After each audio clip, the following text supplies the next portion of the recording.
കിട്ടിയൊരു ഓപ്പർച്യൂണിറ്റി നല്ല രീതിയിൽ അത് എങ്ങനെയെങ്കിലും യൂസ് ചെയ്യാതെ ഇതുപോലുള്ള തോന്നിവാസങ്ങളാണ് കാണിക്കുന്നത്. അതേപോലെ തന്നെ അതിനകത്ത് എല്ലാവരും പറയുന്നതായിട്ട് ഗബ്രി മാത്രമാണ് കുറ്റക്കാരൻ, ഗബ്രി മാത്രം എന്നുള്ള കുറ്റക്കാരൻ. എല്ലാവരും ഗബ്രിയുടെ മണ്ടയിലോട്ട് കൊണ്ടൊന്നും വയ്ക്കേണ്ട കാര്യമൊന്നുമില്ല.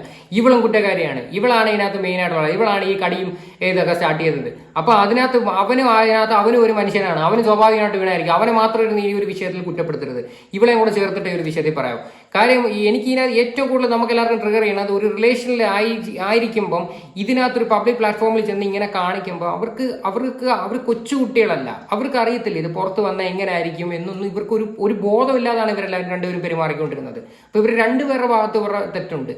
ഒരിക്കലും ഒരാളെ മാത്രം ബ്ലെയിം ചെയ്യരുത്.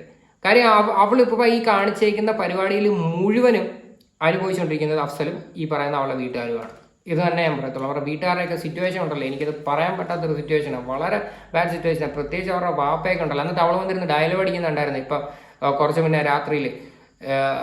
അതൊക്കെ കാണുമ്പോൾ ഉണ്ടല്ലോ എന്തായിരുന്നു, എൻ്റെ വീട്ടുകാരാണ് എൻ്റെ ഗെയിം കൊണ്ടുവന്ന് കളഞ്ഞിരുന്നത്. അവളെ എന്ത് മാങ്ങാത്തൊലി കൊണ്ടുവന്ന് കളഞ്ഞ്.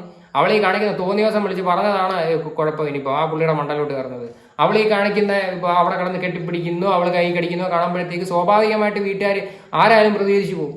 ഈ തന്തയില്ലായ്മ കാണിച്ചു കഴിഞ്ഞാൽ ആരായാലും പ്രതികരിക്കുകയും ചെയ്യും. വേണമെങ്കിൽ രണ്ടര പൊട്ടിക്കുകയും ചെയ്യും. അത് കയറിയിട്ട് അവിടെ കയറാൻ പറ്റുവാണെങ്കിൽ ഒരു ചാൻസ് ഉണ്ടെങ്കിൽ അത് തന്നെ ചെയ്യും. കാര്യം എത്രത്തോളം ഇതൊക്കെ ആൾക്കാർക്ക് ക്ഷമിച്ചും കണ്ടുകൊണ്ടിരിക്കാൻ പറ്റും.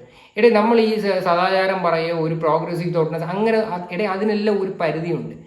ഇത് ഇവരൊക്കെ എന്ന് പറഞ്ഞു കഴിഞ്ഞാൽ സത്യം പറഞ്ഞു കഴിഞ്ഞാൽ മറ്റേ അഫ്സലൊക്കെ എന്ന് പറഞ്ഞു കഴിഞ്ഞാൽ ഈ നമ്മളിപ്പോൾ ഈ ഫ്രണ്ട്സിൻ്റെ അടുത്ത് ഇങ്ങനെ ഇരിക്കുന്നോ കെട്ടിപ്പിടിച്ച് ഇങ്ങനെ ഇരിക്കുന്നോ അതൊന്നും അവന് ആക്ച്വലി ബേസിക്കലി വലിയ പ്രശ്നമില്ലാത്തതാണ്. പക്ഷേ ഇത് ഒരു ലിമിറ്റ് ഉണ്ട് എല്ലാത്തിനും. ആ ലിമിറ്റ് ക്രോസ് ചെയ്ത് കഴിഞ്ഞാൽ തീർച്ചയായിട്ടും അത് പിന്നെ അതിൻ്റെ റിയാക്ഷൻ എന്ന് പറയുന്നത് ചിലപ്പോൾ താങ്ങാൻ പറ്റത്തില്ല. അതാരായാലും. എനിവേ ഈ ഒരു വിഷയത്തിൽ എനിക്ക് പറയാനുള്ള ഇതാണ്. സത്യം പറഞ്ഞാൽ ഇവിടെയൊക്കെ സപ്പോർട്ട് ചെയ്യൽ എനിക്ക് വളരെ പുച്ഛം തോന്നുന്നു കേട്ടോ. ഉള്ള കാര്യം പറയാമല്ലോ. ഗെയിമിനെ നമ്മൾ ഗെയിം കണ്ടു കഴിഞ്ഞാൽ അടിപൊളിയാന്ന് പറയും. ഗെയിമിനെ ഞാൻ സപ്പോർട്ട് ചെയ്യുന്നതെല്ലാം ഞാൻ പറയുന്നുണ്ട്. ഞാൻ എൻ്റെ വീഡിയോ നിന്ന് ഞാൻ പറഞ്ഞിട്ടുണ്ട്. നല്ല ഗെയിം കളിച്ച് കഴിഞ്ഞാൽ ആസ് എ കണ്ടസ്റ്റന്റ് സപ്പോർട്ട് ചെയ്യുന്നു. പക്ഷേ ഒരാൾക്കൊരു വാല്യൂ നമ്മൾ കൊടുക്കണം. അത് കൊടുത്തില്ലെങ്കിൽ നമ്മൾക്ക് പിന്നെ ക്യാരക്ടർ ഇല്ലാതായിപ്പോൾ. അപ്പോൾ എന്തായാലും ഇതിനെ പറ്റിയിട്ടുള്ള നിങ്ങളുടെ അഭിപ്രായങ്ങൾ നിങ്ങൾ തീർച്ചയായിട്ടും കമന്റ് ചെയ്യുക.